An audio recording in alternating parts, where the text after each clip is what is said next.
Las primeras semanas de cautiverio estuvieron llenas de tensión, silencio y miradas cautelosas mientras cientos de prisioneros de guerra japoneses eran procesados a través de las puertas de alambre de púas del campo estadounidense.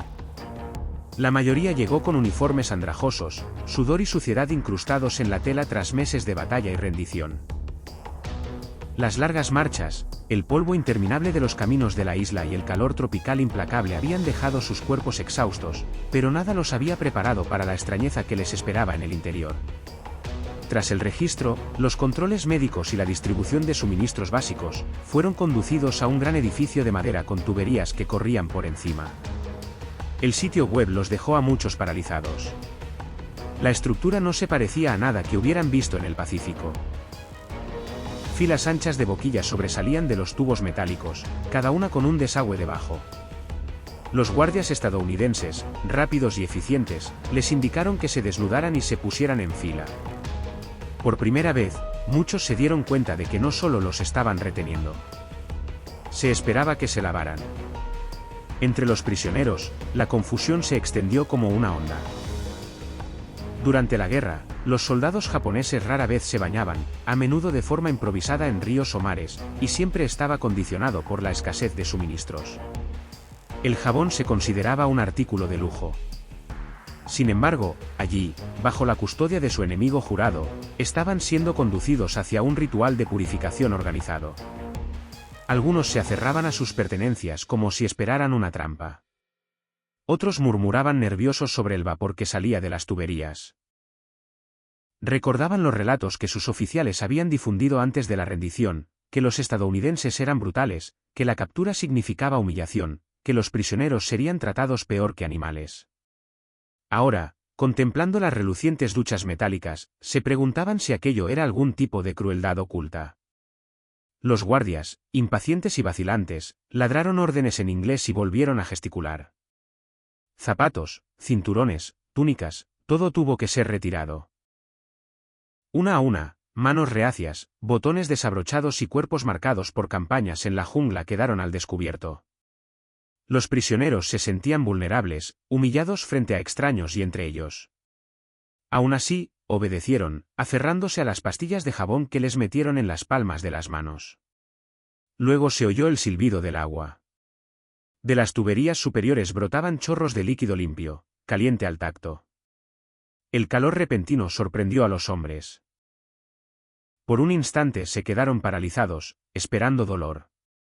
En cambio, mientras el agua corría por sus espaldas y hombros, lavando capas de mugre, una extraña calma los invadió. Algunos cerraron los ojos, dejando que la suciedad se arremolinara en las alcantarillas. Otros se frotaban con cautela con el jabón áspero, como si estuvieran comprobando si realmente estaba permitido. Lentamente, el miedo inicial se transformó en una silenciosa admiración. No habían sentido tanto calor y frescura en meses, incluso años. En las islas donde habían luchado, el agua estaba racionada, no había duchas y los piojos y las enfermedades estaban descontrolados. Meterse bajo un chorro de agua caliente sin cubos, sin oficiales gritando, sin restricciones, era un lujo casi impensable. Aquí, en manos enemigas, estaban más limpios que nunca en sus propios cuarteles militares. Cuando salieron, les esperaban toallas. Toallas gruesas de algodón dobladas en pilas. Muchos prisioneros las tocaban como si fueran artefactos de otro mundo. Se secaron los cuerpos con torpeza, no acostumbrados a ese tipo de tela. Para los estadounidenses, este era un procedimiento rutinario del campamento. Para los japoneses, fue toda una revelación. Salieron arrastrando los pies, con el pelo goteando, la piel rosada por el calor, y un inconfundible murmullo de asombro se extendió entre ellos. El miedo que los había invadido al entrar por primera vez en la sala de duchas fue reemplazado por el desconcierto. ¿Acaso sus captores les habían brindado realmente consuelo en lugar de crueldad? Aquel primer encuentro con las duchas del campamento permaneció grabado en sus mentes durante mucho tiempo. Fue el comienzo de una serie de descubrimientos que pusieron en tela de juicio todo lo que les habían enseñado sobre el enemigo. La experiencia no consistió simplemente en quitarse la suciedad. Se trataba de afrontar la diferencia entre lo que les habían dicho y lo que ahora vivían. La ducha moderna, con su agua caliente y jabón ilimitados, se convirtió en un símbolo de algo más grande. La constatación de que el cautiverio podría no significar degradación, sino una visión inesperada del modo de vida de otra civilización. Cuando terminaron las primeras duchas y los prisioneros regresaron a los barracones, un pesado silencio se apoderó de la sala. Se sentaron en bancos de madera, algunos aferrados a sus uniformes doblados, otros frotándose el pelo con las gruesas toallas, aún sin saber si habían experimentado una bendición o una amenaza oculta. Muchos evitaban el contacto visual como si hablar abiertamente pudiera romper alguna regla tácita. Sin embargo, en su interior, una inquietud los carcomía. Les habían advertido innumerables veces que ser capturados por los estadounidenses significaba deshonra, tortura y muerte. En las reuniones informativas susurradas antes de las batallas, los oficiales japoneses describían imágenes de sádicos campos enemigos donde les esperaban el hambre y los abusos. Sin embargo, aquí el primer acto al que se les impuso fue bañarse con agua caliente y jabón. A muchos les pareció sospechoso, demasiado amable, demasiado civilizado.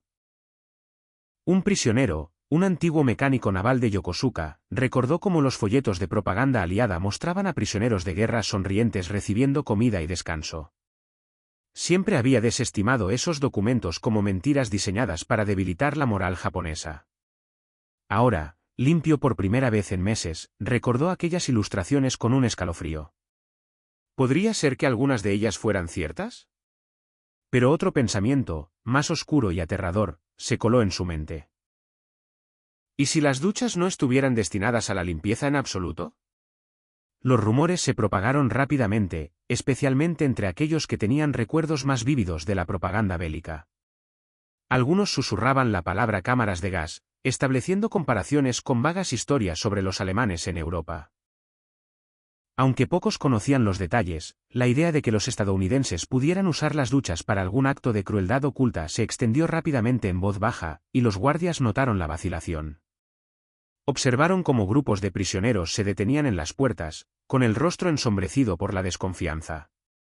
Las órdenes se repitieron y los traductores explicaron en un japonés chapurreado que bañarse era simplemente una cuestión de higiene obligatoria. Pero la sospecha no desapareció fácilmente. Para hombres adiestrados para creer que la rendición era un destino peor que la muerte. Cualquier acto de consuelo llevaba consigo el sabor del engaño. Se preguntaban si el jabón que les habían dado estaba envenenado, si la temperatura del agua ocultaba algo siniestro. Algunos incluso se negaron a lavarse bien, limitándose a mojarse los brazos y la espalda antes de alejarse. El choque cultural hizo que el momento resultara aún más chocante. En Japón, el baño tenía profundas raíces culturales ligadas a la purificación ritual en aguas termales y baños comunitarios compartidos. Pero la guerra había destruido esa tradición, dejando a los soldados sin asear durante semanas, infestados de piojos y luchando contra infecciones constantes. En cambio, las duchas del campamento tenían un diseño industrial. Filas de tuberías y desagües de acero, eficientes pero sin privacidad, que funcionaban como un reloj. Para los estadounidenses, esto era higiene práctica, nada más. Para los japoneses, resultaba extraño, mecánico, casi deshumanizante. Fue un ritual despojado de su significado espiritual, transformado en algo funcional pero inquietante. Durante días, las conversaciones entre los prisioneros giraron en torno a las mismas preguntas. ¿Por qué los estadounidenses iban a desperdiciar agua caliente en prisioneros de guerra? ¿Para qué usar jabón, toallas y dedicar tiempo cuando simplemente podían haberlas dejado sucias? ¿Fue verdadera generosidad, o formaba parte de un plan mayor para quebrarlos mentalmente? Las teorías se multiplicaban en los barracones tenuemente iluminados. Algunos argumentaban que las duchas eran una forma de control, una manera de debilitar la resistencia ablandando a los hombres con comodidad. Otros murmuraban que podrían estar mezclados productos químicos ocultos en el agua. El miedo se aferraba a ellos, reforzado por los recuerdos de las advertencias de sus superiores. Sin embargo, no hubo castigo. No se detectó ninguna crueldad oculta. Los hombres regresaron al cuartel por la noche, aún respirando, aún vivos, más limpios que antes. Lentamente, la sospecha comenzó a desvanecerse, reemplazada por una curiosidad más tranquila y reticente. Los estadounidenses repitieron el proceso al día siguiente y al día siguiente. Se siguió distribuyendo jabón. Los guardias se aseguraron de que todos los hombres entraran en la sala de duchas y, aún así, no ocurrió nada terrible. La sospecha persistía, pero ahora se mezclaba con otro sentimiento. Confusión. ¿Qué clase de enemigo se preocuparía por si sus prisioneros olieran a limpio o tuvieran menos piojos? Para hombres criados con la creencia de que la captura era un destino peor que la muerte, aquella constatación resultó tan perturbadora como las propias duchas. El ritmo diario de la higiene pronto se convirtió en parte de la vida del campo, aunque al principio los prisioneros japoneses lo sintieron impuesto. Cada mañana o cada tarde, según el horario, los guardias los formaban y los hacían marchar hasta la sala de duchas. En la entrada, les entregaban jabón envuelto en papel, con un fuerte olor a productos químicos muy distinto a cualquier olor de su país, y toallas, a menudo marcadas con sellos de suministros militares. La rutina era mecánica. Desnúdese, pase por debajo de los arroyos, lávese bien, séquese, vístase y regrese. Pero a medida que los días se convirtieron en semanas, los prisioneros comenzaron a comprender que esta no era una medida temporal. La limpieza era una norma, una disciplina que se aplicaba con la misma firmeza que los toques de queda y los pases de lista.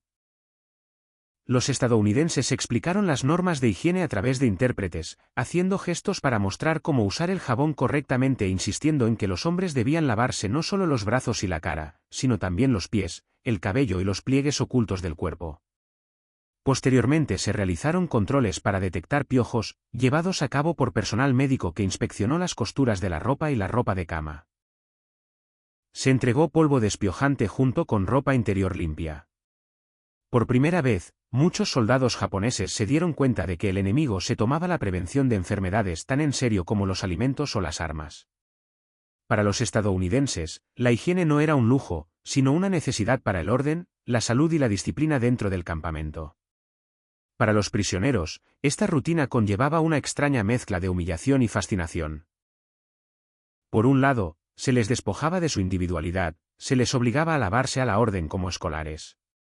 Por otro lado, descubrieron que una vida libre de picazón constante, llagas y heridas infectadas era sorprendentemente tolerable.